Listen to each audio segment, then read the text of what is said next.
Good. You need that authentic balance. Yeah. Well, that's one thing we're doing. And he asked him, tell me about your life. And he said, no one's ever told me they love me. And he wasn't sad. No, he was just sharing it. He said, no one's ever told me they love me. And I never, I was never, I never got a hug until I was 23 years old. And sharing that like he was sad. He wasn't saying, woe was me. He was just like sharing. It was like a statistic to him. And they said, well, we'd like to scan your brain. And they scanned his brain in the amygdala. I'm not saying that right. There it is. Amygdala. Amygdala. It's a place for emotions. And it was blank. And they asked him about falling off the wall. And he's dating this girl in the documentary. And everything reported free climb. And she said, do you worry about dying? He said, I mean, just as a matter of fact. And he said, no, I don't. She said, well, do you worry about how I would feel if you died? He said, pretty much a fact, right? And she said, are you serious? He goes, maybe when we get closer, I will, but right now, no. And she said, do you understand how much I would miss you? And he said, I don't. He said, you move on, you'll cry, and then in about a year or 6 months, you'll have somebody else, and I'll be gone.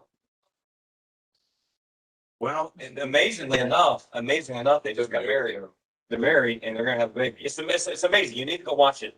So I thought about my fear of heights and this guy scaling 3,200 feet, no ropes. And every one of his friends, without exception, all dead, fallen. And so it's amazing. And I thought, okay, how does it translate? Because that does not translate anywhere in the section of my life when it comes to hobbies. But in my faith, what is a brave soul? What does that look like? And I heard this quote this morning. I read it. It's not a Bible quote. It's just a quote I heard that I thought was interesting. Insanity and greatness are usually next door neighbors. Oh my. And so I started thinking about what we're doing and what we're building in our lives and our personal lives. And I remember asking my, and this is on our topics because my oldest son is getting close to this, walking through this journey. But I remember asking my father-in-law, if I could marry his daughter, and he told me I wasn't ready. And I was like, well, of course, I've never been married. I don't know how to practice. You can college. I don't know what you practice with. And he was kind of joking, he kind of wasn't. But I think about, how do you ready yourself for something? What type of courage? And we've been talking about courage this morning. What type of courage does it take to be brave to do what God's called you to do? Because getting married for me was a step of faith. Having kids is a step of faith. You don't know what we're doing. You know what you're doing until you have kids, and then you don't know what you're doing. You know what you're doing before you get married, then you don't know what you're doing. And so what does it mean to be courageous? I want to talk about that just very, very, very briefly.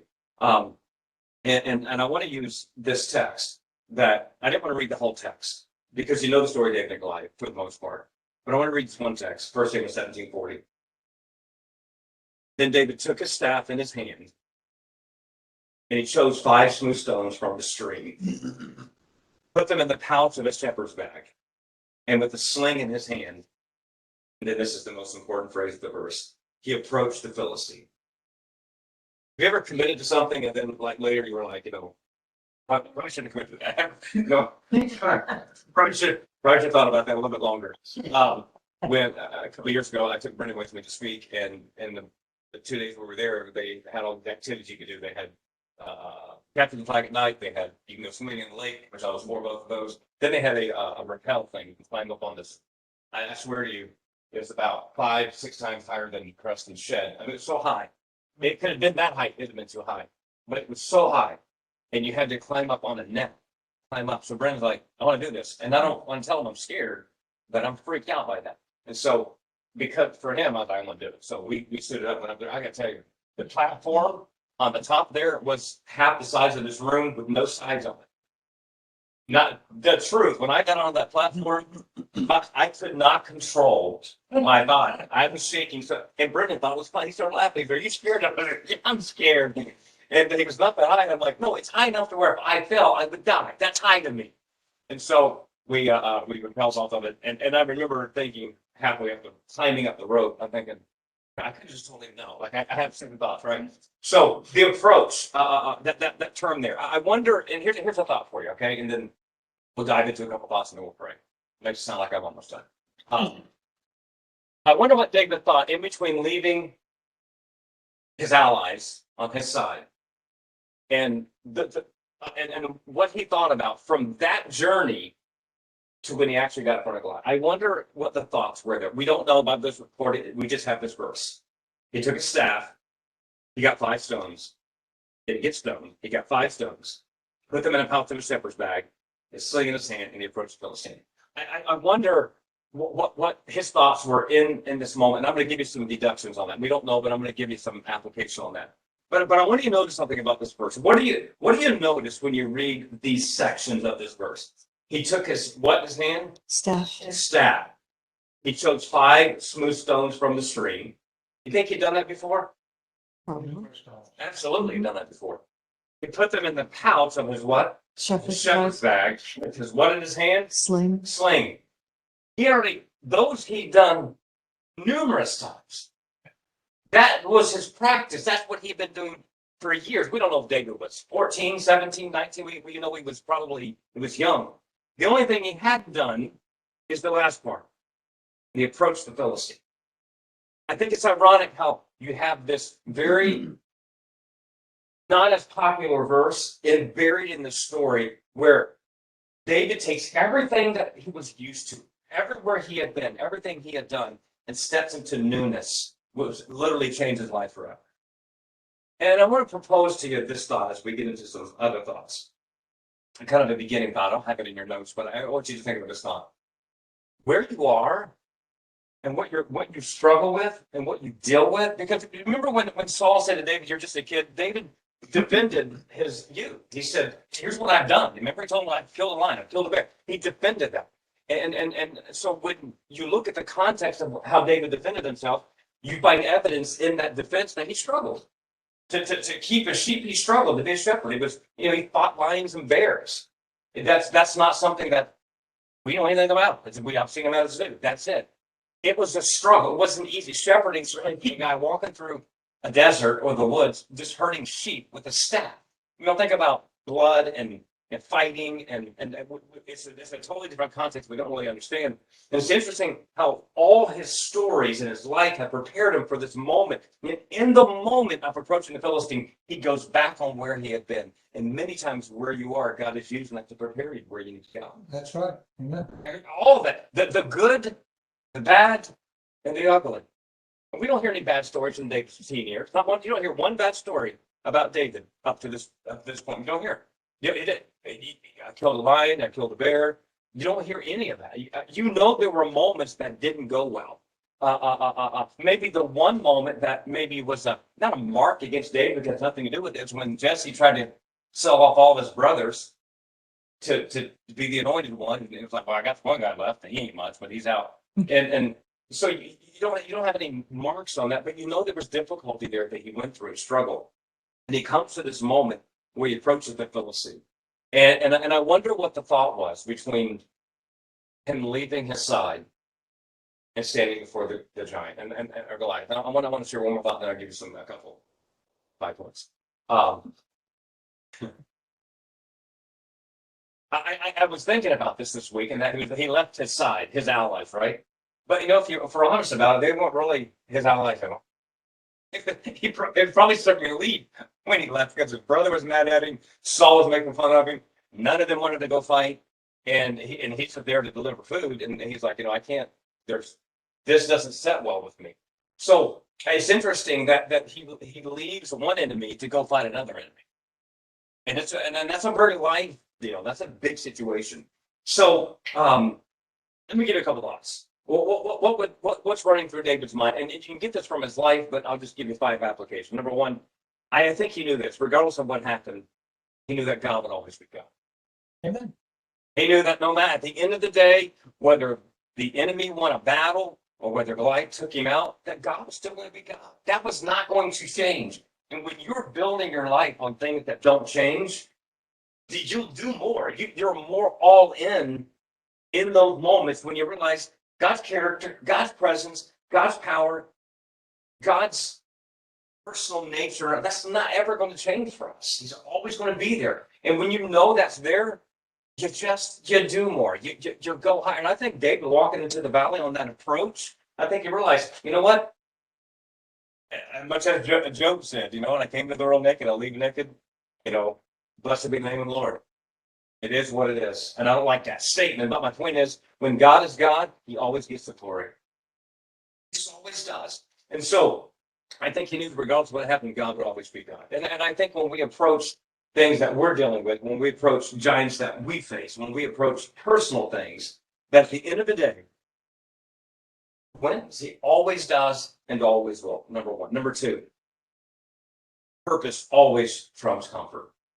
And I don't mean in a way that you have to be uncomfortable to find your purpose. I don't mean that. But I mean that the draw of Goliath and the giant was so big to David that the idea that he could lose at a guy that was somebody 10 feet tall, somebody was 14 feet tall. I don't really know how tall he was.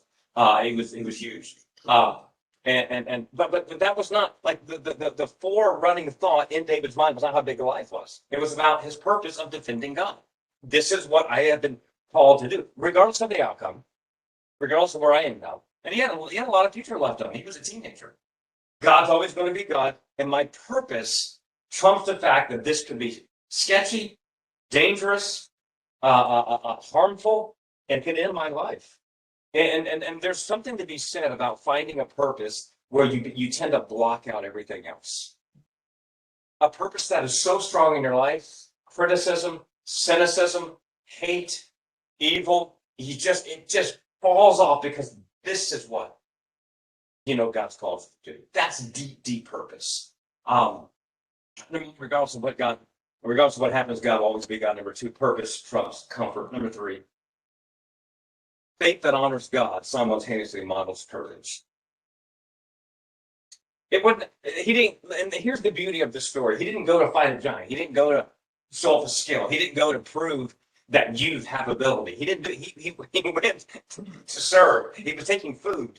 And he gets there and I even think in serving his brothers, he was honoring God, especially Eli, who ended up being I don't think that was the first time that Eli had been a jerk to David. I mean, he told David, I don't think you are. You're just a kid. You're naughty. You come down there. You want to see the war. Who do you think you are? You heard him talking to Saul. By the way, I have a theory, and I can't prove it, but I wonder, if you know the context of the story, David is approaching, like, who is this guy, and why is he saying all this? And Eli comes hears and comes over, like, why do you ask all these questions? David's like, I'm just trying to find out what's going on. And he's like, you don't even worry about it. I'm the youngest of four, so growing up, youngest of four. So I was always like, always the little kid, and Eliab is mad. Like the Bible says in 1 Samuel 17 that Eliab's anger was kindled against David.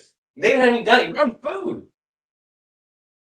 to serve him, obedient to Jesse, and Eliab is angry, he's wrathful, and he just calls him. I know the naughtiness of your heart. Eliab doesn't know anything about David's heart. If anything, David's heart was right. He's like, what's going on over here? My theory is that Eliab was mad because what have Eliab been doing for the last 40 days? Nothing. Eliab's out there cursing God, calling them out. Let's go. Because it was custom back in the day. If you didn't want two armies to fight, you sent out your two biggest guys and they fought, and whoever won literally won the battle. Like that was very common. Matter of fact, if you read in David's future kingship, there were situations where they would have a battle that was coming to pass. And in one particular scenario, the other Philistines knew they weren't going to win. They say, you pick your 10 best guys, we'll pick our 10 best guys, let them fight. And whoever wins that wins. That was very common. So you have this happening here, and Eliab, nobody's taking on the job. He's 10 feet tall at least. And so I think Eliab was worried that David was about to do something that he was too scared to do. And I think it bothered him. I think he knew about the lion. I think he knew about the bear. I think he knew about David's character. I think he knew about David's fortitude. I think he knew about David's purpose. And David's like, whoa, I brought cheese and cake, but this is why I'm here. And it freaked Eliab out. And so, but when you honor God, you simultaneously model courage. It goes with the territory.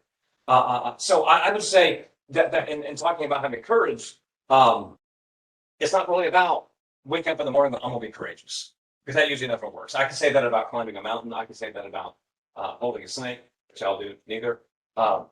It's not about being courageous, about saying, here's what I am going to do. It's about saying, before my feet ever touch the ground in the morning, I'm going to honor God with my life. I'm going to do the right thing. When you honor God and do the right thing, courage naturally follows forward. This is probably my favorite. Just to me, if I had to describe them on the flesh meter of like this would personally bring me satisfaction, is number 4. Defeating giants is the end game goal. Like you want Goliath going down, right? This has been even people who aren't believers like the David and Goliath scenario. This weekend in college football was rivalry weekend. It was when all the there were some crazy games yesterday. And defeating giants is the end of the day. You want Goliath's taken out. You want David to go in and win. You want David to go in and take a stone and sink it into a skull, as he did. And when I look at as David's thinking through this, I think all these things are true. He knew God was God. He knew what his purpose was. He was going to honor God. At the end of the day, he was like, he had no doubt, I'm going to take a giant down. It's interesting when there's a book written by, man, I can't remember the guy's name. I'll think of it later. But he wrote a book about this story. And he's a psychologist. It's amazing to study the amount of hours that David had used a sling and it was really interesting to read the story. But David had no doubts when he stepped into the battlefield that the giant was going down. Let me just say this. Let me back up. What I wrote on Tuesday, God guided his stone, steadied his hand, stilled his heart, inspired his faith, and walked by his side. Why did God do all that for David? Because David needed that. David needed to be guided. He needed to be steady. He needed to be still. He needed to be inspired. And he needed God with him. So when David goes out to fight the giant, he knows that this is why I'm here. This is what God's calling me to do. And we all have, listen, giants are in your life to be defeated. Amen. Your past is in your life to be overcome. That's why I'm really big on breaking the generational stuff. Why? Because it's there, not for me to mourn over or to grieve over. I mean, I do mourn over it, and I do grieve over it, and you see its effects in people's lives. But I'm not to succumb to it. I'm an overcomer through him who loved me. Greater is he that's in me than he that's in the world. What you have in your life, God allowed because God knows that you have been meant to overcome that. My son Brendan sat in my bed last night for man and hour, so probably 11:30 at night. He's very man, he overthinks everything, and he's really talented at analytically breaking things down. When Brendan was like 4 or 5, he could carry an adult conversation, which is that's the way of minded. But what that comes with is him thinking about everything. So Blake flew out yesterday to fly back to California, and all we're thinking about was Blake dying in a plane crash. And he's overthinking that, and so he comes in and Erica is asleep and we sit and talk about it. And he goes, I have these moments where that song we played last week. He showed that song to me Sunday morning. But by the time I got home Sunday, he had learned it. That's just how God wires me. But what comes with that is all this other stuff. Somebody sitting in my bed last night for an hour. I'm like, Brendan, tracking his flight. He's fine. But you don't know. That's probably delayed a little bit. I'm like, I understand that. Mm-hmm. He's going to be fine. And here's what he said. I just buried one of our best friends. I can't get up on that. And I can't belittle that, right? I can't go, just get over it. So I'm trying to work him through it. And I walked him through. I pulled out my notes. And I said, Brendan, regardless, God's God. And I talked about eternity. I talked about the end game. I said, if you're that analytical about overthinking this, what do you think about God? Like, do you believe in God? I said, yes. Is God bigger than this life? Yes. Where will we spend our lives one day? We will be with those that are believers forever. Right. So if something happened to Blake one day, you be with him forever. He said, I get that. He goes, and that's joyous to me. And I know I'll see Ryan again. I get all that. And I said, well, you need to think about that because God's plan is he works through whatever is going on here. And so we got through that moment.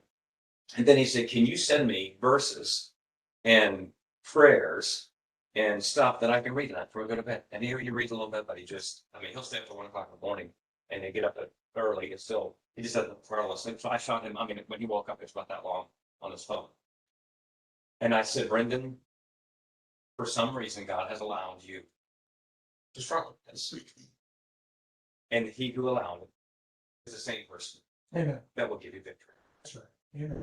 And I said, God's driving you to truth. He's driving you to the thoughts of eternity. He's driving you to his presence. He's driving you to the fact that he alone is your God. And it was it was really a neat moment. And it was a hard moment, but it was a neat moment. And and I would say this too: if God allowed it in your life, you can overcome that through his strength and through his power. And then the last one: your entire life has readied you for big moments solely by the sovereign hand of God. The big moments that you see, that you desire, the things you dream about, the things you want to do in your life, the things that you'd like to accomplish. And you guys being in college and being young, and I think about my boys being young, and they got you guys being young, got your whole life ahead of you. I still got big dreams I want to accomplish. But I think about it, his entire life, everything that had happened to him up to that point, for this moment. But it wasn't because of what he did. It was because of the sovereign hand of God had orchestrated events to say, for this moment, you can approach the Philistine. So I'll close with this. I don't know what you need courage for. I don't know what you're struggling with. I don't know what caused you to doubt. I don't know what you've been through or what you've done or what you think about, or if you don't think it's good enough, if you think you missed it. I love the fact, Samuel 17, verse 52. And you might remember what David did after he. I wish I could take time on the actual story. I can sinking a stone in his skull, which is an amazing story. What he did after he knocked him down? Yeah, he goes up, takes his sword. His own, yes. Yes, and cuts his head off. And maybe remember what he did after that? Yeah, Preston. He picks the head up and shows it. Turned around and shows it. Like I remember telling that to my wife years ago when I was for a kid. I did a message on some of that part of the story. She goes, "Are you gonna say that?" Like, I was like, "Yeah, let's say that." Like, she goes, "That's kind of gory." I'm like, "I get it." But here's David, the shepherd boy. Listen, I want you to hear me say this. Everybody in his life, other than Jesse, had doubted. Everybody, even when he got to the ally side, his own, they all doubted. You're just a kid. Tried his armor on, do this, do that. So he goes up, takes Goliath out, cuts his head off, picks his head up, holds and shows everybody. And if you read verse 52, it says the Israelites rose up, shouted, pursued the Philistines. So let me look at this. I don't know what your next step would be with whatever your giant is, but I'm going to tell you this. God's called you to win over your giants. He's called you to win where you're at. And when you do, you will inspire a generation by it. And a generation with you. It's not going on before. Winning and having courage is not about you at the end of the day saying, I was courageous. It's about you at the end of the day being able to say, my courage solely came from Jesus Christ. Because of that, you can have courage too. So I kind of wanted to take a break after just this week and look at that victorious story of being courageous. And I was talking in an earlier hour about faith and being eager to pursue that. I think it does take courage, but it's not something you muster up. It's not something you get up and say, I'm going to be great. It's not has anything to do with that.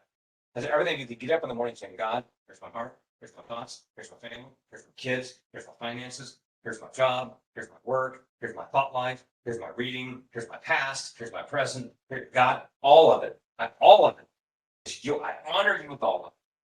That's where courage begins. And that's when the life changes. Father, thank you for loving us right where we are. In the midst of where we are. Thank you that you always know. You're never confused. You never second guess. And God, you never walk away from us. Thank you that you're always there, summoning us to courage, calling us forth to say, I know there's God. I know there's stuff that's heavy on you. I know that you're being asked to be eager about sharing your faith, and I know that freaks you out. God, you say to us, walk the Spirit, and you overcome the flesh. God, I pray that you would inspire us today. And I pray this story, that's maybe one of the most known stories of Scripture, would be something that we go back to. And that verse of all of his shepherding references, that the shepherd's pouch, the staff, stones, sling, all that in that verse prepared him to take the approach. His greatest battle up to that point in his life, which would pave the way for him. God, I pray you do that same work in our lives. We love you. We dedicate this time to you. Pray these things in the name of Jesus Christ and all God's people.